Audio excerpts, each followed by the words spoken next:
एक ऐसी अद्भुत कहानी है जो मैं आज आपको ध्यानपूर्वक सुनाऊंगा, और इसे सुनने के बाद आप ज्यादा सोचना, डरना और चिंता सब छोड़ देंगे और आपका मन खुशियों से और प्रसन्नता से भर जाएगा। तो चलिए आज की कहानी की शुरुआत करते हैं दोस्तों। एक समय की बात है, किसी नगरी में एक युवक रहा करता था। वह युवक अत्यंत दुखी था। वह बहुत निराश था। उसे यह समझ नहीं आ रहा था कि आखिर इस दुनिया में हर व्यक्ति अपने मतलब के लिए क्यों जीता है। उसे हर जगह हर कोई केवल स्वार्थ ही नजर आता था। वह हमेशा यही सोचा करता कि उससे कोई प्यार नहीं करता, उसकी कोई परवाह नहीं करता, सब उससे मतलब के लिए अपने संबंध रखते हैं। मतलब खत्म हो जाते ही सब उसे अपने आप से दूर कर देते हैं। दोस्तों, हमारे जीवन में भी कुछ ऐसा ही होता है। हम भी हमेशा किसी न किसी का साथ ढूंढते ही रहते हैं, और जब हमें किसी का साथ नहीं मिल पाता तो हम अपने आप को अकेला महसूस करते हैं, कमजोर महसूस करते हैं। हमें लगता है कि इस दुनिया में हमारे जैसे कोई है ही नहीं, हमें कोई प्यार नहीं करता, हमारी कोई परवाह नहीं करता। लेकिन हम यह भूल जाते हैं कि अंत में तो हर किसी को अकेले ही जाना है। वह व्यक्ति अपने इस अकेलेपन से बहुत परेशान हो चुका था, जिस कारण एक दिन उसने अपना घर छोड़ दिया और एक रास्ते पर निकल पड़ा। उसके मन में कई सारे विचार थे। उन विचारों में मग्न होकर वह उस रास्ते पर आगे की ओर बढ़ता ही जा रहा था। तभी उसे रास्ते में एक आश्रम दिखाई पड़ा। वह उस आश्रम की ओर आगे बढ़ा। तभी उसने देखा कि एक गुरु अपने शिष्यों को ध्यान करना सिखा रहे हैं, और उन्हीं शिष्यों में से एक शिष्य ने अपने गुरु से कहा है, गुरु, आखिर यह ध्यान क्या है और इस ध्यान को करने से हमें क्या लाभ। तभी वह गुरु अपने उस शिष्य के इस सवाल का जवाब देते हुए कहते हैं, पुत्र, ध्यान ही सच और ध्यान हमें अकेला कर देता है। हम जितने ज्यादा अकेले होते जाते हैं उतना ही हम ध्यान में उतरते चले जाते हैं, और यही अकेलापन तुम्हें सत्य के मार्ग पर ले जाता है, तुम्हें सत्य की प्राप्ति करवाता है। वह युवक आश्रम के बाहर खड़े होकर यह सब कुछ देख रहा था, सुन रहा था। जैसे ही उसने उन गुरुवर के मुख से यह सारी बातें सुनी, वह दौड़ा दौड़ा उन गुरुवर के पास आया और कहने लगा है, गुरु, यदि ध्यान हमें अकेला कर देता है तो इसका मतलब यह हुआ कि मैं इन सब चीजों में श्रेष्ठ हूँ। आप तो ध्यान का सहारा लेकर अकेले होते हैं, लेकिन मैं तो ऐसे ही अकेला हूँ। मेरा ऐसा कोई नहीं है जिसे मैं अपना कह सकूं, जो मेरी परवाह करता हो, जो मेरा ख्याल रखता हो, और मैं अपनी राह पर अकेला ही चलता चला जा रहा हूँ।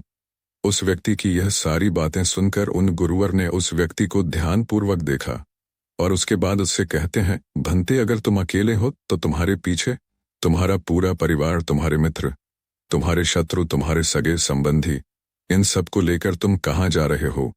उन गुरुवर के मुख से यह बात सुनकर वह व्यक्ति चौंक उठा, और उसने तुरंत ही पीछे मुड़कर देखा तो वहां पर कोई नहीं था। तभी वह उन गुरुवर से कहता है, हे गुरुवर, कौन है? मेरे पीछे कोई तो नहीं, ना मेरे परिवार वाले, ना मेरे मित्र, ना मेरे शत्रु, और ना ही मेरे सगी संबंधी। मैं तो सबको पीछे छोड़ आया हूँ, क्योंकि कोई मुझे नहीं पूछता, कोई मेरी परवाह नहीं करता, कोई मेरा ख्याल तक नहीं रखता, यहाँ तक कि मेरी कोई आवाज तक नहीं सुनना चाहता। लेकिन जब किसी के ऊपर कोई समस्या आती है तो वह मुझे अवश्य याद करता है, पर बाकी समय पर वह मुझे पूछते तक नहीं। उन्हें यह तक खबर नहीं होती कि मैं किस हाल में हूँ, मैं जिंदा भी हूँ या नहीं। उन सबको इन सब चीजों से कोई फर्क नहीं पड़ता। उन गुरुवर ने उस व्यक्ति की यह बातें ध्यानपूर्वक सुनी, और उसके बाद उस युवक से कहते हैं, भंते, तुम सही कह रहे हो, लेकिन जब तक तुम इन सभी को छोड़कर नहीं आते तब तक तुम भला अकेले कैसे हो सकते हो। वह व्यक्ति एक बार फिर से आश्चर्यचकित होकर पीछे मुड़कर देखता है, और फिर उन गुरुवर से कहता है, गुरुवर, यहाँ पर तो कोई नहीं है, मैं अकेला ही यहाँ पर आया हूँ। लग रहा है कि आप मेरा मजाक उड़ा रहे हैं। मेरे पीछे कोई नहीं है, आप खुद देख सकते हो, फिर आप ऐसा क्यों कह रहे हैं कि जाओ और इन्हें छोड़ कर आओ। जब मेरे साथ कोई है ही नहीं तो मैं भला उन्हें कहाँ छोड़ूं, कैसे छोड़ूं। उस युवक की यह सारी बातें सुनकर वह गुरुवर मुस्कुराने लगे और उस युवक से कहते हैं, भंते, आखिर तुम मुझसे क्या चाहते हो। इस पर वह युवक उन गुरुवर से कहता है, हे गुरुवर, मैं आपका शिष्य बनना चाहता हूँ, मुझे कोई साथी चाहिए, मुझे अपना शिष्य बना लीजिए, मैं जीवन भर आपका आभारी रहूंगा। उस युवक की यह बातें सुनकर उन गुरुवर ने कहा, भंते, तुम चाहो तो यहाँ पर 1 महीने रह सकते हो, उसके बाद ही मैं यह निर्णय कर पाऊंगा कि क्या मुझे तुम्हें अपना शिष्य बनाना चाहिए या फिर नहीं। लेकिन तुम्हें मेरी एक बात माननी होगी, तुम्हें इन 30 दिनों के अंदर ध्यान का अभ्यास करना होगा। अगर तुम यह कर सकते हो तो तुम यहाँ पर अगले 1 महीने के लिए रुक सकते हो, अन्यथा तुम्हारे लिए यहाँ पर कोई जगह नहीं। उस व्यक्ति ने काफी सोच विचार कर उन गुरुवर से कहा है, गुरुवर, आप जैसा कहेंगे मैं वैसा ही करूंगा। आप चाहते हैं कि मैं 30 दिनों में ध्यान का अभ्यास करूं, तो मैं यह करने के लिए तैयार हूं। उस व्यक्ति ने उन गुरुवर की बात मान ली और आश्रम में ही रुक गया। अगले दिन सुबह सुबह वह गुरुवर उस व्यक्ति के पास आए और उस व्यक्ति से कहने लगे, भंते तुम किससे बात कर रहे हो, तुम्हारा ध्यान कहाँ है? इस पर वह व्यक्ति जवाब देते हुए कहता है, हे गुरुवर, मेरे साथ तो कोई नहीं है, मैं भला किससे बात करूंगा, मैं तो अकेला हूं। तभी वह गुरुवर उस व्यक्ति से कहते हैं, ठीक है, लेकिन अब ध्यान लगाओ, क्योंकि तुमने मुझे वचन दिया था कि इन 30 दिनों में तुम ध्यान का अभ्यास करोगे। उन गुरुवर के कहने पर वह व्यक्ति ध्यान करने बैठ जाता है, लेकिन पहले दिन उसे ध्यान करने में बहुत तकलीफें आती हैं, बहुत सारी परेशानियों का सामना करना पड़ता है, यहाँ तक कि वह ढंग से लगातार बैठ भी नहीं पा रहा था। उसके पैर मानो सुन्न से हो जाते और उसका पैर मानो काम करना ही बंद कर देता। यह सारी बातें वह गुरुवर देख रहे थे। तभी उन गुरुवर ने उस व्यक्ति से कहा, बनते तुम जितना देर चाहो उतना देर बैठ सकते हो, ये ऐसा कोई जरूरी नहीं है कि तुम एकाएक लगातार बैठे ही रहो। यदि तुम्हें थोड़ी तकलीफ है तो तुम उठ सकते हो, टहल सकते हो और फिर आकर बैठ सकते हो। इतना कहकर वह गुरुवर वहां से चले गए। अगले दिन सुबह सुबह फिर वह उस व्यक्ति के पास आए और उस व्यक्ति से कहने लगे, भंते कौन है, किससे बातें कर रहे हो, कोई आया है क्या? उन गुरुवर की इस बात का जवाब देते हुए वह व्यक्ति उन गुरुवर से कहता है, गुरुवर, यहाँ पर तो कोई नहीं है, आप खुद देख लीजिए, मैं भला किससे बातें करूंगा। तभी वह गुरुवर एक बार फिर उस व्यक्ति से कहते हैं, चलो ध्यान का अभ्यास करो। तभी वह व्यक्ति उन गुरुवर से कहता है गुरुवर, क्या केवल आंखें बंद करके बैठ जाना इसे ही ध्यान कहते हैं? अगर इसे ही ध्यान कहते हैं तो यह तो बड़ा ही आसान है और इसे तो कोई भी कर सकता है, केवल आंखें बंद करके बैठना ही तो है इसका जवाब देते हुए वह गुरुवर उस व्यक्ति से कहते हैं, बनते केवल आंखें बंद करके बैठ जाना इसे ध्यान नहीं कहते। ध्यान करने के लिए तुम्हें अपने मन को एकाग्र करना होगा, अपने मन को किसी एक चीज पर लगाना होगा। वह कोई भी चीज हो सकती है, बाहर की कोई आवाज या तुम्हारे भीतर से आने वाली यह सांसें, इन सांसों के अंदर और बाहर होने की आवाज। तुम ऐसी किसी भी चीज पर ध्यान लगा सकते हो जो लगातार वर्तमान समय में घट रही है, ताकि तुम्हारा पूरा ध्यान उस चीज पर एकाग्र हो और तुम्हारा ध्यान कहीं भी भटके नहीं, जिस कारण तुम उस पर ध्यान लगा पाओगे। और एक बात और याद रखना, जब तुम उस चीज पर ध्यान लगाओगे तो तुम्हारा ध्यान हटना नहीं चाहिए। इतना कहकर वह गुरुवर वहां से चले गए। अगले दिन जब वह सुबह एक बार फिर उस व्यक्ति से मिलने आए तो उन्होंने एक बार फिर उस व्यक्ति से कहा, बनते आज कौन आया है, किससे बातें कर रहे हो, बड़ी जोर जोर से आवाज आ रही है, तुम यहाँ पर खुद शांति पाने आए हो या फिर दूसरों को अशांत करने के लिए? वह व्यक्ति उन गुरुवर से कहता है गुरुवर, पर यहाँ पर तो कोई है ही नहीं, तो मैं भला किससे बात करूंगा, यहाँ तक कि अभी तक मेरे मुख से एक शब्द तक नहीं निकला है, तो फिर आपको कैसे जोर जोर की आवाजें कहाँ से आ रही हैं? और जब मैंने एक शब्द भी नहीं बोला तो मैं भला दूसरों के लिए अशांति का कारण कैसे बन सकता हूँ? तभी वह गुरुवर उस व्यक्ति से कहते हैं, ठीक है, चलो ध्यान का अभ्यास करो। तभी वह व्यक्ति उन गुरुवर से कहता है, हे गुरुवर, मेरा एक प्रश्न है, क्या मैं आपसे पूछ सकता हूँ? तभी वह गुरु उस व्यक्ति से कहते हैं, पूछो, तुम्हें क्या पूछना है? तभी वह व्यक्ति उन गुरुवर से कहता है, गुरुवर, आप कहते हैं किसी भी एक चीज पर ध्यान लगाओ जो वर्तमान समय में घट रही हो, उस पर अपना पूरा ध्यान लगा दो। लेकिन जब मैं अपनी सांसों पर या फिर किसी ऐसी चीज पर ध्यान लगाने का प्रयास करता हूँ जो लगातार थट रही है, तो मेरा ध्यान लगातार नहीं रह जाता, मैं पल पल भटकता रहता हूँ। कभी मुझे कुछ याद आने लगता है तो कभी मुझे कुछ और याद आने लगता है। वह पुरानी चीजें, वह पुरानी यादें मेरा पीछा नहीं छोड़ती। आपके कल यहाँ से चले जाने के बाद मैंने ध्यान करने के लिए बहुत प्रयास किया, लेकिन वह पुरानी यादें बार बार मुझे याद आ रही थी, जिस कारण मैं इस चीज पर ध्यान लगा ही नहीं सका। तो अब मुझे क्या करना चाहिए?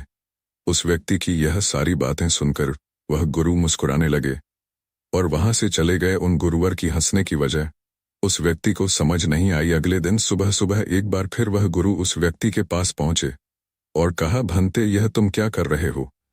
इतना आलस, चारों ओर आलस ही आलस फैला हुआ है। अपने पास से आलस को भगाओ, अन्यथा यह तुम पर हावी हो जाएगा और फिर तुम हमेशा इसके अधीन बनकर रहोगे। तभी वह व्यक्ति गुरुवर से कहता है, गुरुवर, आप तो रोज एक ही बात कहते हैं कि यहाँ पर कोई है, लेकिन मुझे तो कोई नजर आता ही नहीं, आप ही बताइए यहाँ पर कौन है? तभी वह गुरु उस व्यक्ति से कहते हैं, ठीक है, चलो अभ्यास के लिए चलते हैं। तभी वह व्यक्ति उन गुरुवर से कहता है गुरुवर, मेरा एक प्रश्न है, आपकी आज्ञा हो तो मैं आपसे पूछना चाहता हूँ। गुरुवर उस व्यक्ति से कहते हैं, हाँ पूछो।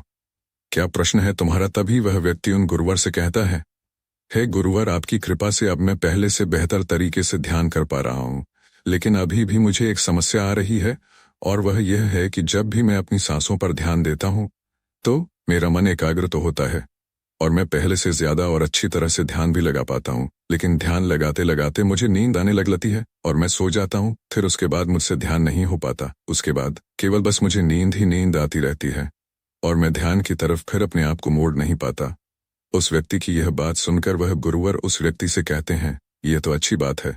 इतना कहकर वहां से चले जाते हैं। 5वें दिन जब सुबह सुबह वह गुरुवर उस व्यक्ति के पास पहुंचते हैं तो वे कहते हैं, भंते, तुमने इतने लोगों को क्यों बुला रखा है? इतने सारे लोग तुम्हें ध्यान नहीं करने देंगे। तुमने इतने सारे लोगों को क्यों बुलाया है? इन्हें यहाँ से जल्दी भेजो, मुझे ये बिल्कुल नहीं पसंद। तुम तो यहाँ पर अकेले आए थे, जैसा कि तुमने कहा, तो फिर इतने सारे लोगों को तुमने आज क्यों बुला रखा है? इन्हें अभी के अभी वापस छोड़कर आओ। तभी वह व्यक्ति उन गुरुवर के बारे में मन ही मन यह सोचता है कि लगता है गुरुवर पागल हो चुके हैं। जब भी रोज आते हैं तो हमेशा एक ही बात कहते हैं कि यहाँ पर कोई है, लेकिन मुझे तो कोई नजर ही नहीं आता। बड़ी विनम्रता से उन गुरुवर से कहा है, गुरुवर, शायद आपकी आंखें जो देख पा रही हैं वह मैं नहीं देख पा रहा हूँ, मुझे तो यहाँ पर कोई नजर नहीं आता। फिर आपको कैसे यहाँ पर लोग ही लोग नजर आ रहे हैं? फिर गुरुवर उस व्यक्ति से कहते हैं, अच्छा ठीक है, चलो अब ध्यान का अभ्यास करते हैं। तभी वह व्यक्ति उन गुरुवर से कहता है गुरुवर, मुझे ध्यान के वक्त नींद आती थी, जैसा कि मैंने आपको बताया था। उस पर तो मैंने नियंत्रण पा ली, लेकिन अब जब भी मैं ध्यान करने बैठता हूँ, किसी एक चीज पर अपना ध्यान केंद्रित करता हूँ, तो मेरे मन में विचारों का सैलाब होता है। मानो विचारों की बाढ़ सी आ जाती है। इतने विचार तो आंख खोलकर भी मैंने कभी नहीं देखे होंगे, जितने की आंखें बंद करने के बाद मुझे नजर आते हैं। और इन विचारों में कुछ ऐसे विचार भी मेरे मन में आते हैं जिनके बारे में आज तक मैंने सोचा तक नहीं है। मुझे उनके बारे में कुछ भी नहीं पता। ये सब क्यों हो रहा है गुरुदेव? उन गुरुवर ने उस व्यक्ति की यह बात सुनकर उस व्यक्ति से कहा, अच्छा ऐसा हो रहा है। इतना कहकर वह गुरुवर वापस चले गए। अगले दिन सुबह सुबह वह गुरुवर एक डंडा लेकर उस युवक के पास पहुंचे और एक डंडा जड़ते हुए उस युवक से कहते हैं, मैंने तुम्हें पहले ही कहा है, इतने सारे लोग मुझे पसंद नहीं, तुम्हें इन्हें छोड़कर आना होगा। आखिर तुम रोज रोज इन्हें क्यों ले आते हो? इतनी भीड़ इकट्ठा करके तुम्हें क्या लाभ? आज के बाद ये यहाँ पर नहीं आने चाहिए। इस बात का ख्याल रखना। यदि आज के बाद यहाँ पर कोई भी नजर आया और तुम्हारी बकबक मुझे सुनाई पड़ी तो मैं तुरंत ही तुम्हें इस आश्रम से निकाल दूंगा। तभी वह व्यक्ति बड़ी विनम्रता से उन गुरुवर से कहता है गुरुर, मुझे तो यह समझ नहीं आता कि मुझे कोई नजर ही नहीं आता, लेकिन आप रोज एक ही बात कहते हैं कि यहाँ पर मैंने भीड़ इकट्ठी कर रखी है। जिन लोगों को भी मैंने लाया है उन्हें मुझे छोड़कर आना होगा, लेकिन मैं आपसे हर रोज एक ही बात कहूं कि मुझे कोई नहीं नजर आता, नहीं मुझे कोई यहाँ पर दिखाई पड़ता है और ना ही मैं अपने मुख से एक शब्द भी निकालता हूँ, लेकिन फिर भी आप कहते हैं कि आपको लोगों की आवाजें सुनाई पड़ रही हैं। तभी वह गुरुवर है उस व्यक्ति की इस बात का जवाब देते हुए कहते हैं, क्या तुम्हारे मित्र, तुम्हारे परिवार वाले, तुम्हारे सगे संबंधी, तुम्हारे शत्रु, तुम्हारी इच्छाएं, तुम्हारी वासना, यह सब क्या तुमसे मिलने नहीं आते? वह व्यक्ति उन गुरुवर से कहता है, नहीं गुरुदेव, मुझसे कोई मिलने नहीं आता, मैं तो यहाँ पर अकेला ही आया था और अभी भी मैं अकेला ही हूँ, मेरा कोई नहीं। तभी वह गुरुवर क्रोधित होकर उस झंडे से उस व्यक्ति पर एक और प्रहार करते हैं और कहते हैं, अभी बैठो, अभी ध्यान लगाओ, और यदि तुम्हारे ध्यान में कोई भी आता है तो मुझे बताओ। वह व्यक्ति उन गुरुवर की बात मान लेता है और तुरंत ही ध्यान करने बैठ जाता है। कुछ देर तक तो वह काफी शांत रहता है, लेकिन कुछ देर बाद ही वह उन गुरु से कहता है गुरुदेव, मेरा भाई मुझसे मिलने आया है, साथ में मेरे पिताजी भी हैं, दोनों बहुत दुखी हैं क्योंकि मैं उन्हें छोड़कर यहाँ जो चला आया हूँ। मेरे भाई की तबीयत भी कुछ ठीक नहीं लग रही, वह मुझे बुला रहे हैं।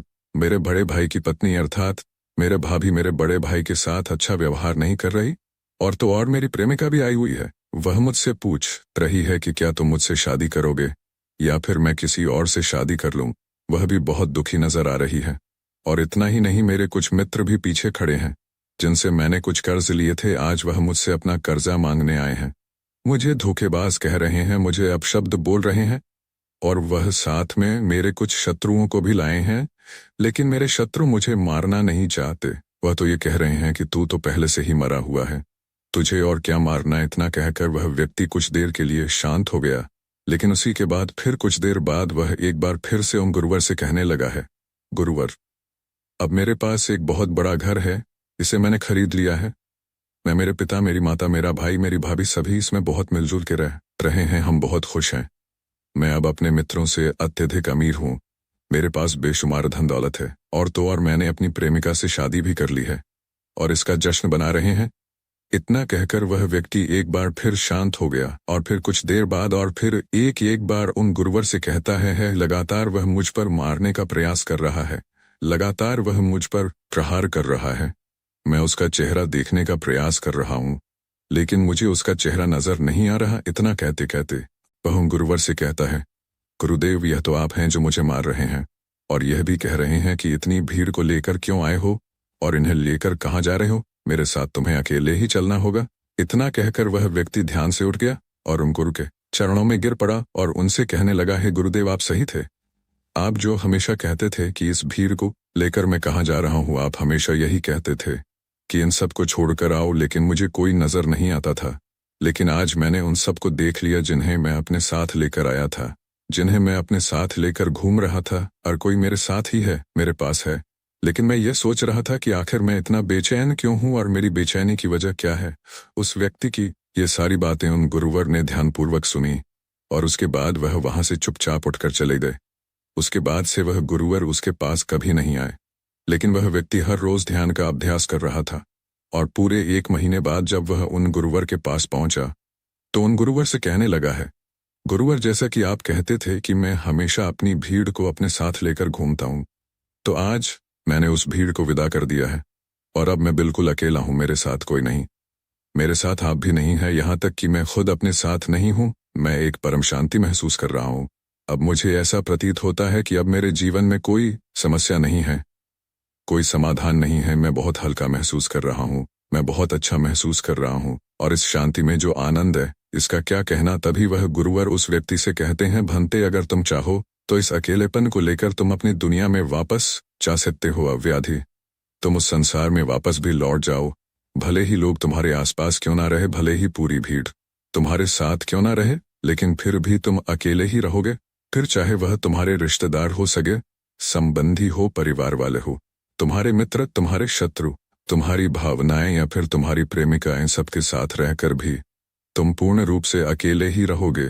और इतना ही नहीं, तुम्हारे जीवन में जब भी कोई बुरी परिस्थितियां आएंगी तब भी तुम बिल्कुल अकेले और शांत रहोगे और तुम हर परिस्थितियों का समाधान निकालने में भी अब पूरी तरह सक्षम हो चुके हो। और यदि अब तुम चाहो तो मैं तुम्हें अपना शिष्य बना सकता हूँ, क्योंकि हो सकता है तुम्हें यह लग रहा हो कि यह 30 दिन तो पूरे खत्म हो चुके, लेकिन ध्यान का मार्ग अभी शुरू हुआ है। और याद रहे कि अभी तो बहुत कुछ सीखना है, जानना है, लेकिन कुछ रखना नहीं है।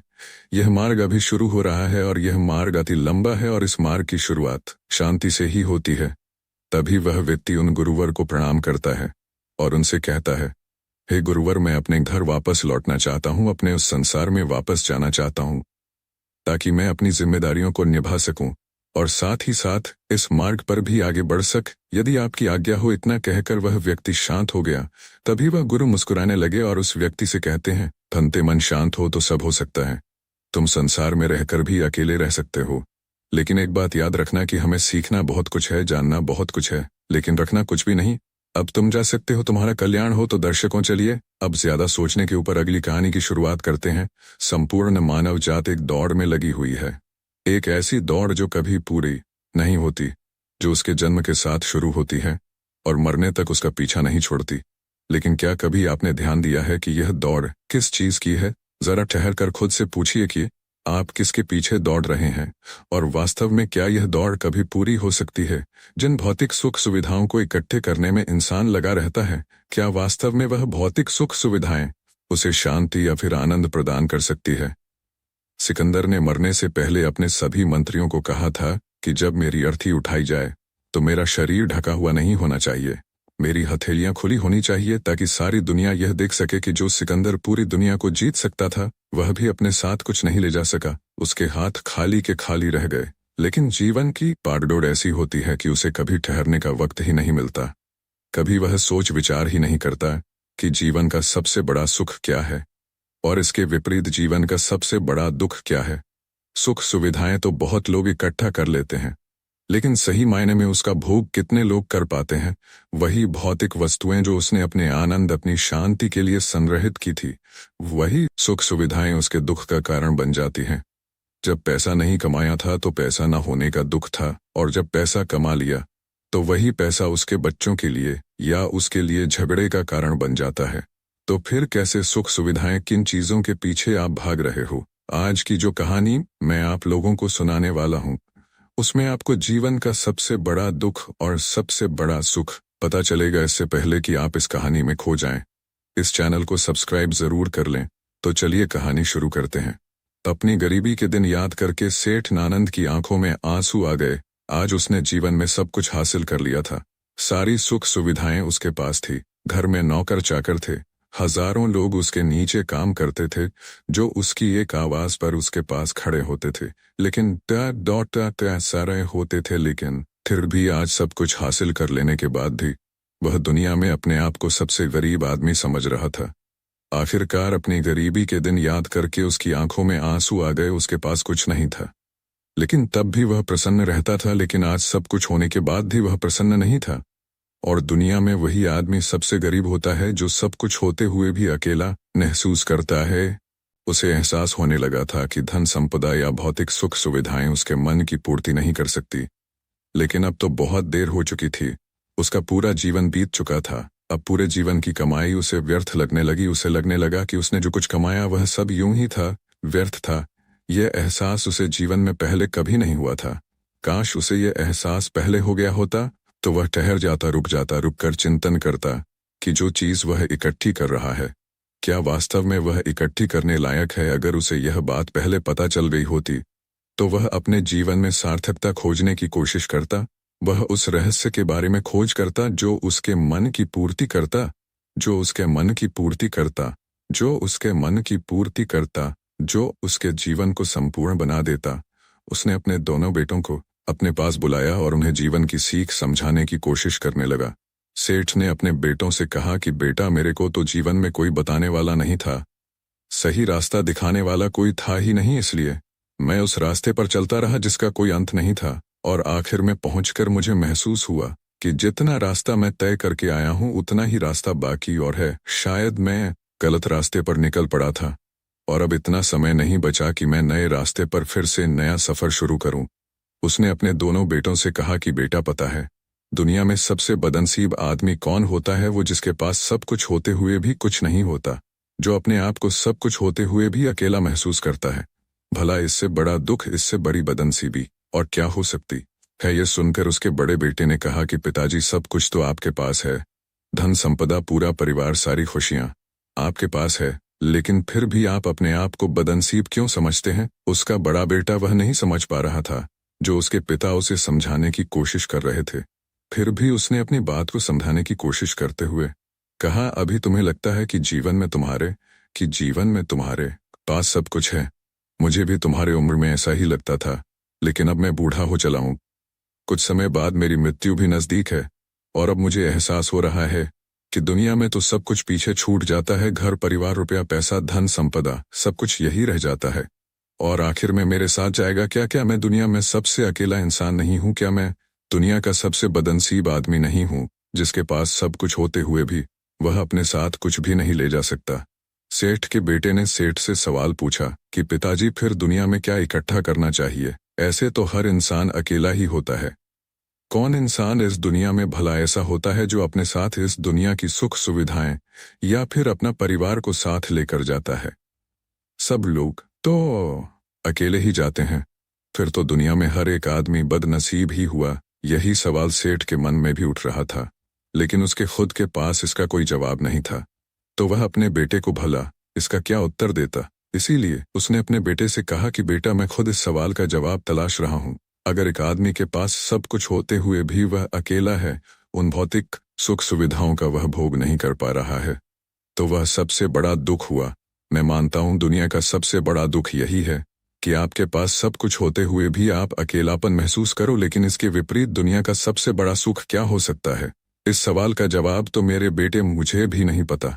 इसीलिए मैं यह चाहता हूं कि मेरे मरने से पहले जी सवाल का जवाब मुझे नहीं, मिला वह जवाब तुम अपने जीवन में ढूंढो और यकीन मानो, अगर तुमने अपने जीवन में इस सवाल का जवाब ढूंढ लिया तो तुम दुनिया के सबसे सुखी इंसान कहलाओगे। यह कहानी सुनाकर गुरु ने अपने शिष्यों से सवाल पूछा कि दुनिया में सबसे बड़ा सुख क्या होता है। सभी शिष्य ध्यानपूर्वक अपने गुरु की यह कहानी सुन रहे थे।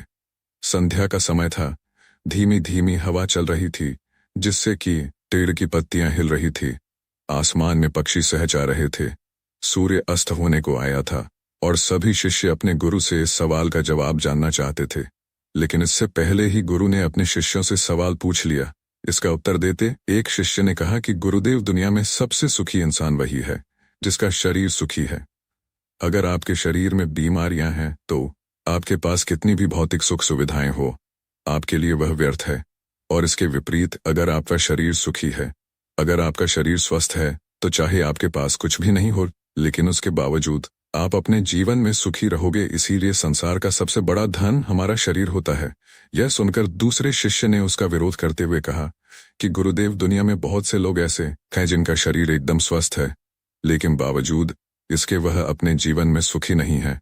मैं मानता हूं कि जीवन में सबसे ज्यादा सुखी वही इंसान है जिसका मन सुखी है। गुरु ने अपने इस शिष्य से सवाल किया कि अच्छा, यह बताओ कि मन को सुखी किस प्रकार किया जा सकता है। इसका जवाब देते हुए उस शिष्य ने कहा कि गुरुदेव, मन कभी भी संतुष्ट नहीं होता है। अगर हम किसी प्रकार मन को संतुष्ट करना सीख ले तो फिर हम किसी भी परिस्थिति में आनंद और शांति से रह सकते हैं। लेकिन समस्या यही होती है कि मन का भला कभी होता ही नहीं है। मन को चाहे कितना भी खिला दो लेकिन उसकी भूख कभी पूरी नहीं होती, चाहे उसको कितना ही धन दे दो, लेकिन बावजूद इसके इसका लालच बढ़ता ही जाता है।